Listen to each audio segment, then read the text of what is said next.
शिवसेना पक्षप्रमुख उद्धव ठाकरे हे 1 फेब्रुवारीपासून रायगड दौऱ्यावर येत असून त्यांची पहिली सभा ही अलिबाग तालुक्यातील चौल येथे होणार असून उर्वरित सभा या जिल्ह्यातील अनेक भागात होणार आहे।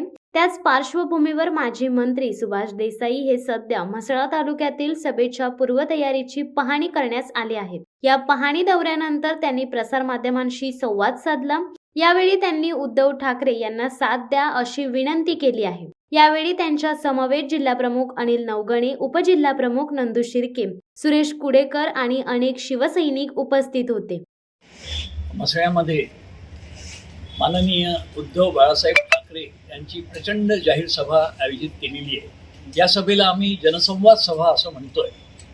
उद्धवजींचा असा विचार आहे की महाराष्ट्रामध्ये सर्वत्र शिवसेना उद्धव बाळासाहेब ठाकरे या पक्षासाठी आणि खास करून त्यांच्या स्वतःविषयी प्रचंड सहानुभूती आहे। लोकांमध्ये चीड आहे, जी गद्दारी झाली, ज्या पद्धतीनं महाविकास आघाडीचं आणि चांगलं काम करणारं उद्धव साहेबांचं सरकार दगाफटका करून पाडण्यात आलं, त्याच्याबद्दलची प्रचंड चीड संबंध महाराष्ट्रात आहे।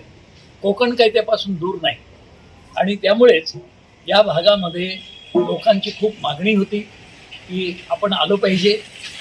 अनेकांना उद्धव साहेबांना जवळून पाहावं असं वाटतंय।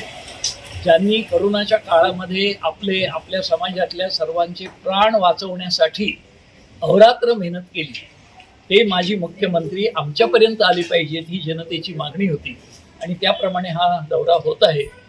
मला खात्री आहे की गद्दारांच्या छातीत धडकी भरवणारा असा हा दौरा आहे आणि त्या दौऱ्यातली ही म्हसळ्याची सभा ही पूर्वीचे सगळे विक्रम मोडून विराट सभा होईल। त्यासाठी माननीय श्री अनंत गीते आणि आमचे जिल्हाप्रमुख अनिल नवगणे आणि त्यांचे सगळे पदाधिकारी सहकारी यांनी प्रचंड मेहनत केलेली आहे। घराघरापर्यंत पोहोचून सभेचा संदेश पोहोचवलेला आहे आणि आता आम्ही वाट पाहतो 2 तारखेची आणि ह्या एका अभूतपूर्व सभेचं दर्शन आपणा सर्वांना होणार आहे। माझी या माध्यमातून सर्व जनतेला विनंती आहे की आपणही अवश्य येऊन उद्धवजींचं हे तडाखेबंद भाषण, त्यांचे परखड विचार समक्ष ऐकावे अशी विनंती।